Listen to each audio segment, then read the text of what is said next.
I don't know. Happy Halloween, everybody. Tess Crawley here, coming to you live this Halloween night. It's a very, very spooky night. I've chosen a Halloween, filter in honour of my cousin in America, who of course will be celebrating Halloween, I guess sometime in our tomorrow. Very quickly tonight, I want you thinking about what's the difference between superstitions and religious beliefs and delusions and psychic activity, and we've got ghosts and ghouls and goblins coming at us from every angle over here. So yes, darling. Okay, come on, let's cross the road then. Sorry, bear with me.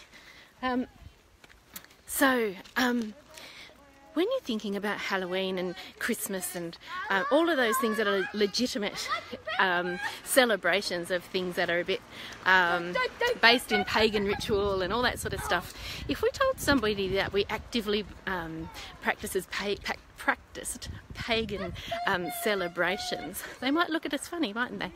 But in actual fact, that's what we do. Halloween, Christmas, Easter, all based on religious beliefs that predate our current times, of course. They're very, very ancient. What's the difference between a superstition and a delusion? So you think about somebody who won't cross a black cat's path or won't step under a ladder. That's a superstition, isn't it? But if you actually believe that there was a black cat in your street that was possessed of the devil and out to get you, that's a delusion. It might be something that is affecting your perception of reality. So it could be based on mental illness, it could be based on substance use. Or dyspraxia. Or dyspraxia.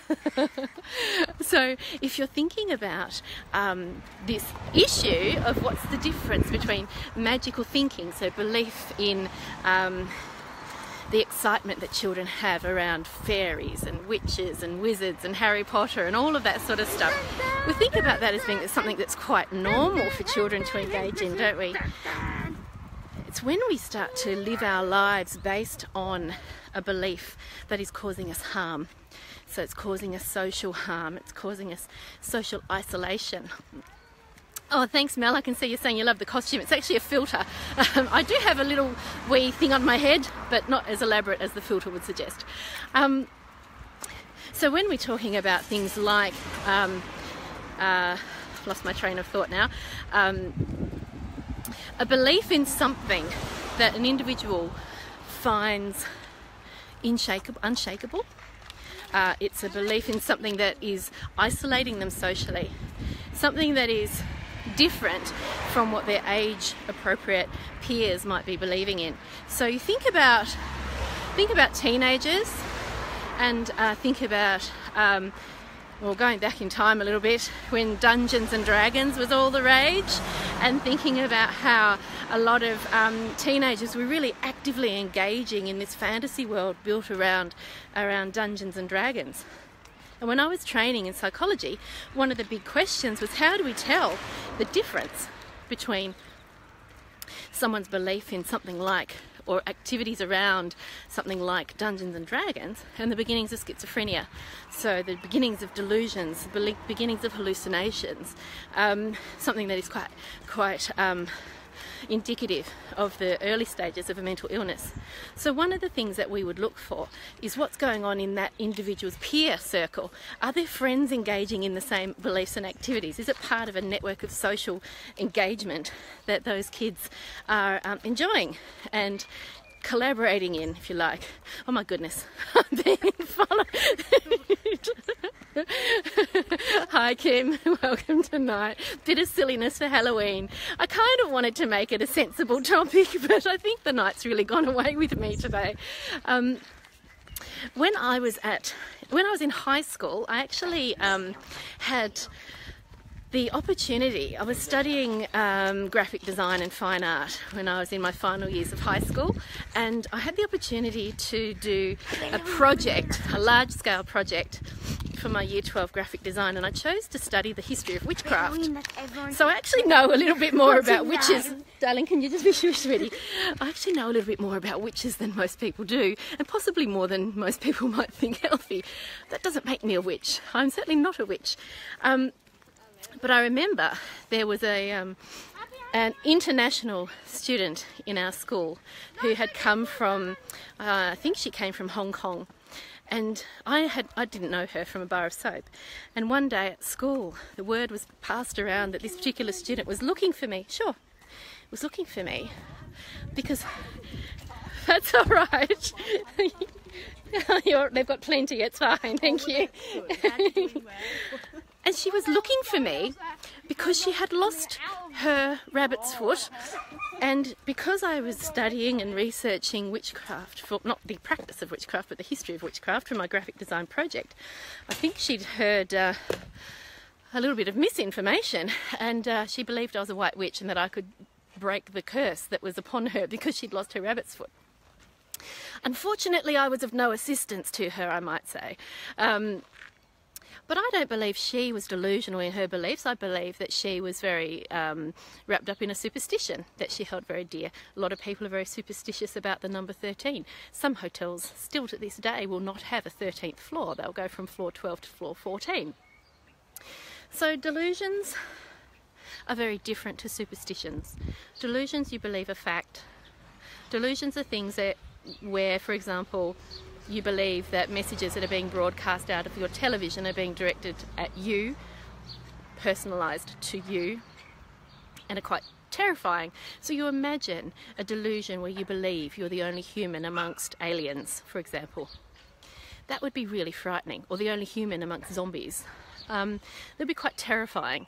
So we get some understanding of what it might be like to live with schizophrenia or some other psychotic illness where there's a range of quite frightening delusions, auditory hallucinations, visual hallucinations. So untreated, you can start to understand why someone with schizophrenia, their behaviour might be quite unpredictable because they're frightened some of the time. Hallucinations are also present not only in psychotic illnesses. Sometimes people with depression can have psychotic features to their illness where they might have some auditory hallucinations. Not many years ago, but over 10 years ago, when the first of my grandfathers who passed away, I remember walking through Launceston a couple of days after he died, and out of the corner of my eye I could see a herd of cats following me. I kid you not, a herd of cats, and every time I looked, of course they weren't there, and I found it such a bizarre experience. Of course I was a psychologist at the time thinking, wow, that's really interesting and really strange, but I understood it as part of one of the features of the grief that I was experiencing at the time, that my mind was playing tricks on me, and you know, the shadow and the light and all those sorts of things playing tricks on me. So sometimes people do experience what could be misconstrued as psychotic experiences when they're in otherwise intense emotional situations such as grief. Trauma is another one that can sometimes be misconstrued as a psychotic episode. So an example of that, I've had numerous clients in the past who've experienced auditory hallucinations, and when we've so hearing voices, and when we've explored it a little more, it turns out that they were flashbacks, auditory flashbacks of voices of people that had caused them harm in the past. Very different to hearing the voice of Jesus following you, or hearing the voice of the devil telling you to do bad things and so on. So a little bit of an overview of some of the interesting experiences I've had in my life. A big shout out to my American cousin Heather and her celebrations for Halloween this year. Of course, in America it's much more well established than it is here in Australia. I'd also like to shout out to my friend Sandy, who has moved with her children back to the UK, and I saw a photograph of her and her children the other day, today I should say, and I thought, what a great place to be celebrating Halloween amongst all that history of witchcraft and wizards and witches and all of that sort of stuff. So if you're celebrating Halloween with your kids tonight, have fun, be safe, enjoy the lollies, don't make yourself sick, and I will talk to you all again tomorrow. Happy Halloween. Bye bye for now.